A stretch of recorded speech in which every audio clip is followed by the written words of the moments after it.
wabarakatuh. Selamat pagi anak-anak. Bagaimana kabarnya hari ini? Semoga kita semua tetap dalam keadaan sehat.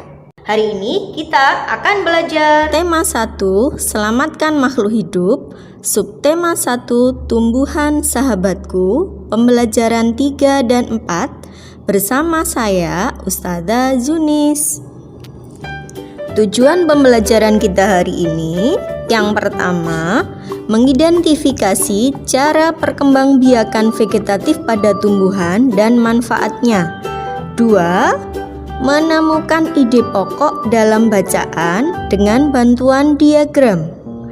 3. Membuat contoh pengamalan sila Pancasila dalam kehidupan sehari-hari. Anak-anak, masih ingatkah kalian tentang cara perkembangbiakan generatif yang sudah kita pelajari pada pertemuan sebelumnya? Selain berkembang biak secara generatif, tumbuhan juga dapat berkembang biak secara vegetatif. Bagaimana cara perkembangbiakan vegetatif pada tumbuhan? Kita cari tahu bersama ya. Perhatikan gambar berikut. Nanas berkembang biak secara vegetatif. Pembibitan tunas dapat dilakukan untuk mengembangbiakannya. Bawang merah memiliki bentuk berlapis yang tengahnya akan tumbuh tunas. Umbi lapis terdiri atas daun yang tumbuh melapisi batang dan membengkak di dalam tanah. Pohon pisang berkembang biak dengan cara membentuk anakan pisang yang disebut dengan tunas. Dari ketiga gambar tersebut, kita dapat mengetahui bahwa tumbuhan dapat berkembang biak dengan cara vegetatif. Sekarang kita dapat menyimpulkan bahwa perkembangbiakan vegetatif adalah perkembangbiakan yang terjadi tanpa melalui perkawinan. Jadi, makhluk hidup baru berasal dari induknya. Tahukah kalian bahwa perkembangbiakan vegetatif pada tumbuhan dibedakan menjadi 2, yaitu vegetatif alami dan vegetatif buatan. Vegetatif alami terjadi secara alami, sedangkan vegetatif buatan terjadi dengan bantuan manusia. Sekarang, mari kita pelajari perkembangbiakan vegetatif alami pada tumbuhan secara lebih lanjut ya. Perkembangbiakan vegetatif secara alami pada tumbuhan. Ada 6 cara perkembangbiakannya. Sebelum kita lanjutkan ke 6 cara tersebut, di sini Ustazah mempunyai trik untuk memudahkan kalian mengingat ke-6 cara tersebut. Yang perlu kalian ingat cukup M tugas. Yang pertama M yaitu membelah diri. Perkembangbiakan ini hanya terjadi pada tumbuhan tingkat rendah yang terdiri atas 1 sel. Karena hanya terdiri atas 1 sel, tumbuhan ini tidak dapat dilihat dengan mata langsung tanpa menggunakan bantuan mikroskop. Meskipun hanya 1 sel, tumbuhan ini tetap dapat berfotosintesis seperti halnya tumbuhan yang lain. Contohnya pada tumbuhan ganggang hijau atau chlorophyta. Jadi, pada ganggang hijau ini memperoleh keturunan dengan cara membelah sel tubuhnya. Yang kedua, T, yaitu tunas. Tunas ini ada 2. Yang pertama yaitu tunas batang atau disebut juga sebagai tunas. Contohnya pada tumbuhan pisang, bambu, dan tebu. Coba perhatikan gambar berikut ini. Di sekitar pohon pisang yang sudah besar, tumbuh tunas pohon pisang yang baru. Biasanya, tunas pohon pisang itu ada yang berjumlah lebih dari 1, di mana tunas-tunas itu tumbuh berdekatan dengan pohon pisang yang besar dan membentuk rumpun. Tunas-tunas tersebut berasal dari batang pohon induk. Tunas yang kedua yaitu tunas daun dan tunas akar atau disebut juga sebagai tunas adventif. Tunas adventif adalah tunas yang tumbuh selain pada batang. Contohnya Tumbuhan yang berkembang biak dengan tunas adventif ini adalah cocor bebek. Tunas tumbuhan baru ini muncul dari lekukan-lekukan pada tepi daun cocor bebek. Sedangkan contoh yang lain yaitu pada cemara, sukun, dan kersen terdapat pada akar. Tunas-tunas tersebut akan tumbuh menjadi tumbuhan baru. Yang ketiga yaitu umbi.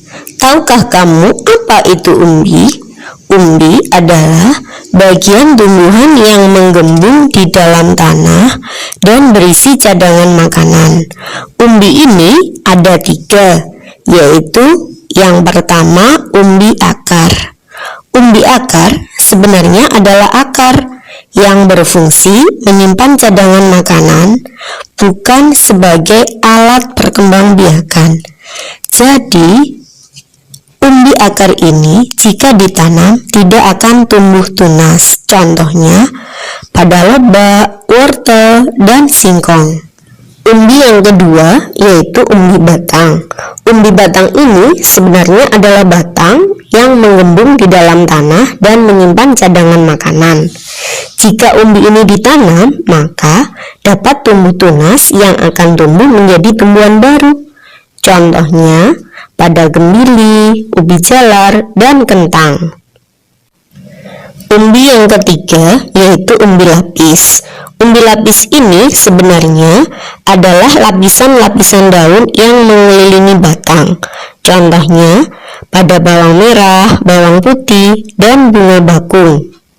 Yang keempat G yaitu geragi atau disebut juga sebagai stolon, yaitu batang yang tumbuh menjalar di dalam atau di atas permukaan tanah, di mana tunas pada buku-buku batang dapat tumbuh menjadi tumbuhan baru.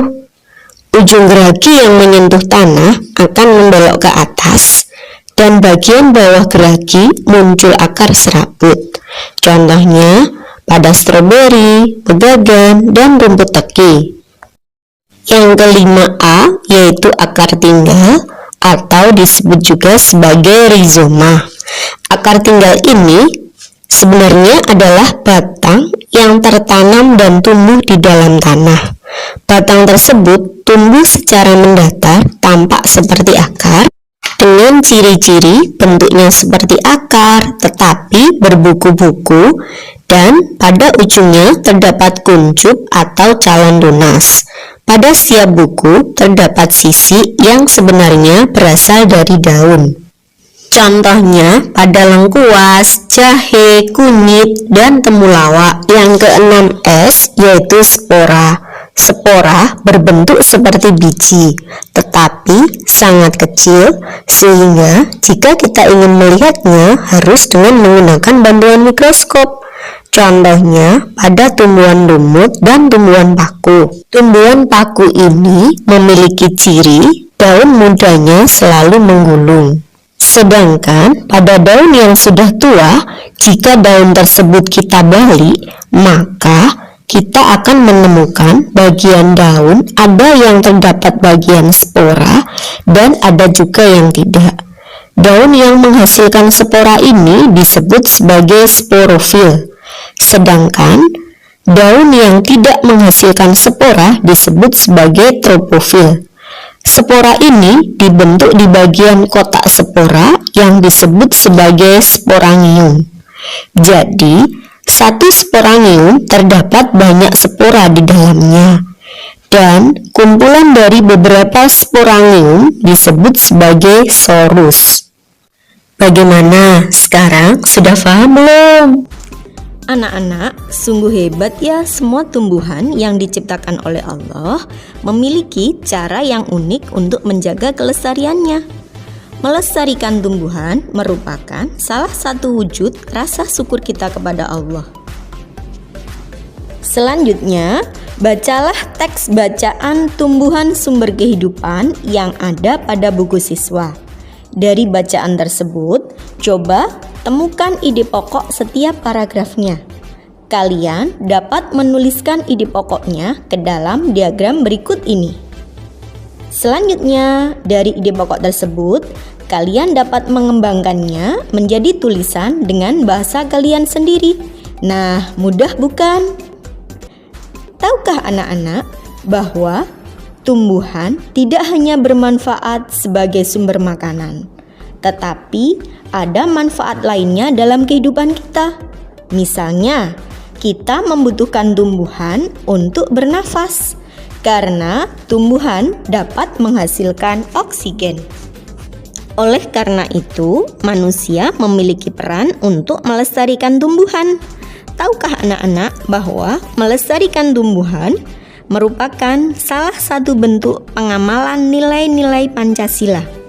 Coba amati gambar berikut. Gambar tersebut menunjukkan bahwa ketiga anak tersebut sedang membersihkan lingkungan.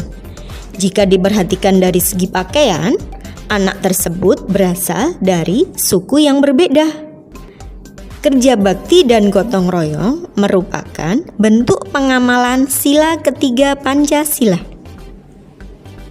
Gambar berikutnya. Gambar tersebut menunjukkan ketiga anak yang sedang bermusyawarah. Musyawarah untuk mufakat merupakan bentuk pengamalan sila keempat Pancasila.